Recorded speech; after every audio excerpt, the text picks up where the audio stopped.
Hey everybody, I am back again. I hope you are doing well. And I am sending along a couple of things with this video. One is going to be a link to the recording of the song that we always sing at the beginning of Grasshoppers, but it is great for Inchworms friends as well, especially if you have any shakers, homemade or otherwise at home. So I will send along the link to Shake Your Sillies Out, which of course is a great motor skills activity, a great gross motor skills activity to do with kind of those big movements and the clapping and the jumping and the stomping.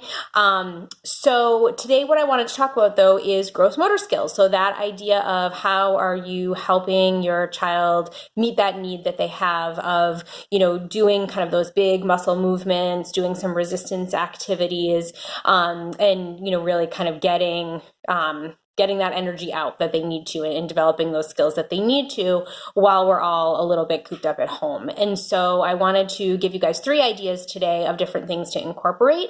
I'm going to give my standard disclaimer that, these are inspirational activities. These are invitations for your child. In no way should, you feel like you have to do something with your child to the point where, they're frustrated, you're frustrated, it's not working for your family. So, I always just like to put that out there because over the next couple of weeks, as I'm sending you guys these videos, they're just like in class, there might be some things that are total hits with your kids or lead to different kinds of play or activities. There might be things that they are just not into. And so the reminder that I always give is that it is your job to provide the opportunity for different types of activities. It's your job to model how to do them. It's your job to maybe offer those things more than once to make the space to do them. And it's their job whether or not to decide whether or not they're going to participate. And that's totally fine. You have done your job by providing the invitation and the opportunity. And, if they're not into it that day, maybe you circle around to it again at some point.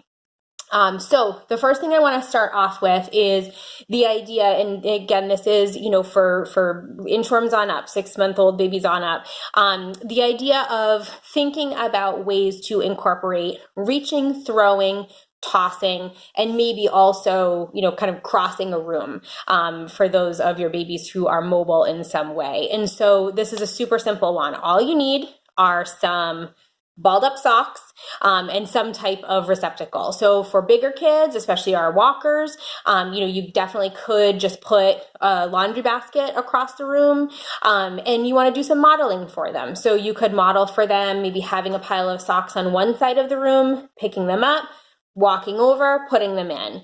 For our crawlers, you could turn that laundry basket on its side so that they can crawl and put that put that balled up sock inside the laundry basket. Again, this is something you would probably want to model for them, and try to see how far they can go. They might kind of lose interest if it's too far away, so you might want to start a little bit closer up.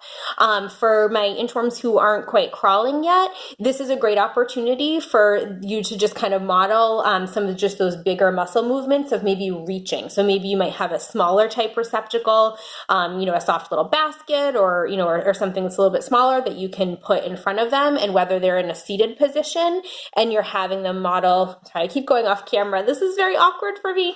And they're still, they're kind of modeling doing that like big reaching forward and then coming back to center, big reaching forward, coming back to center. You can move that basket side to side a little bit. That's going to help them with being able to work on that core stability. Or even if they're just, doing belly floor time or something, and you put, again, a little receptacle on its side, and you model, being able to reach forward and put that in, reach forward and take that back out again. So that's just a really simple one that you can do with some balled up socks, adjust as necessary. I'm thinking of one grasshopper in particular with this modification, but definitely if you are working on throwing, or if your child has, an inclination to want to do that, this is a great activity for that. These are nice and soft. They're not really going to hurt anything. And you can practice doing kind of some of a bigger laundry basket, and depending on how far away you want to get, with some balled up socks. And so that can be kind of fun too, to get them to be moving a little bit. And again, doing those big arm movements.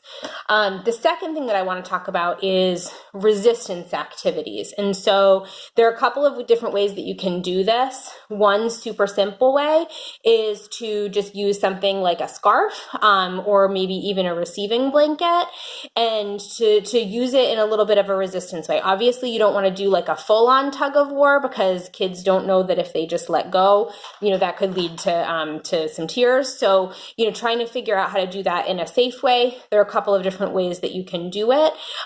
So this, for example, is an infinity scarf. If you happen to have something like this, looping that around your child as they're seated and doing a little bit of row, row, row your boat, and kind of having them tug and provide some of that resistance and going back and forth can be a good way to do that. If you have a slightly older child, you can also, have them just hold on to it, again, as long as they're kind of being cautious about going back and forth. But give that a try, like that idea of, cueing them to be able to kind of pull and stretch, and you providing a little bit of that resistance on the other end. And again, row, row, row your boat provides a little bit of a good rhythm for that.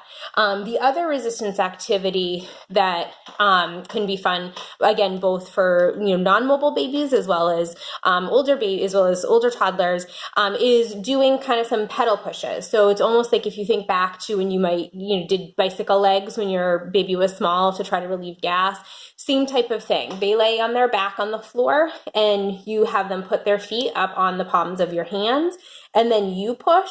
And as you kind of push and stagger like that, what you'll see is that they kind of get that idea of that motion of them kind of pushing back against your hands. So like at first you're providing that little bit of a resistance, and their legs are getting like a nice little stretch there. But then pretty soon what they'll understand is that cause and effect of, if they press against your hand, that hand goes, the other one comes forward, and they start to be able to get into that natural rhythm. So that's just kind of a good way to let them get like their kind of stretches out in their legs a little bit, and provide a little bit of that resistance. Again, just kind of some inspiration. I'm sure that, from that, you guys could think of 10 other ways that maybe they could do some of that resistance, whether it's, just kind of like pushing up against a wall, or, pushing things across the floor. The laundry basket from the sock activity loaded up with a bunch of books can provide kind of a nice resistance activity, but just kind of think a little bit along those lines. The third thing is monkeys jumping on the bed. And I will send you guys a link of that song, just so you kind of have it easy to pull up. And there are some modifications for this. So you know your kids best, you know your house best. Maybe you really don't want to model actually jumping on the bed, and that is totally, totally fine if you don't feel safe with that. Take some couch cushions down, take down some pillows, give them something, again, that's going to make them need to kind of balance a little bit, and provide a little bit of that bounce and stretch while you sing No More Monkeys Jumping on the Bed. For our non-walking and non-standing friends, they can still have the benefit of, first of all, listening to the fun song and kind of being a little crazy. All you need to do is just hold their hands up, and you could definitely just do this on your bed if you wanted to, or again, just on a pillow on the floor.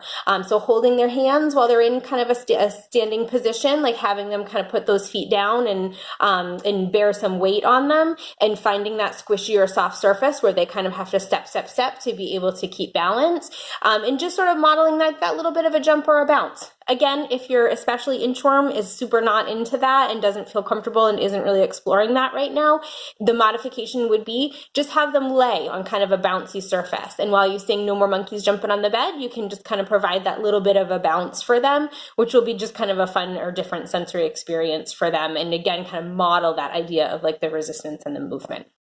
So those are 3 gross motor skills ideas that hopefully will help you guys shake things up a little bit this week. Again, I'll send along those relevant links. And next week I will be back with some fine motor skills activity ideas that you guys can do with some stuff that you have at home. Again, as always, if you need anything, please reach out to me. Send me an email if you have any questions. If you do have any interest in doing like a live chat or anything like that, I would be happy to create that opportunity for you guys to do that. Be happy to answer any other, developmental questions or things like that you have going on. But I hope you all are well, and hopefully we'll be able to connect again in person soon. Take care. Bye-bye.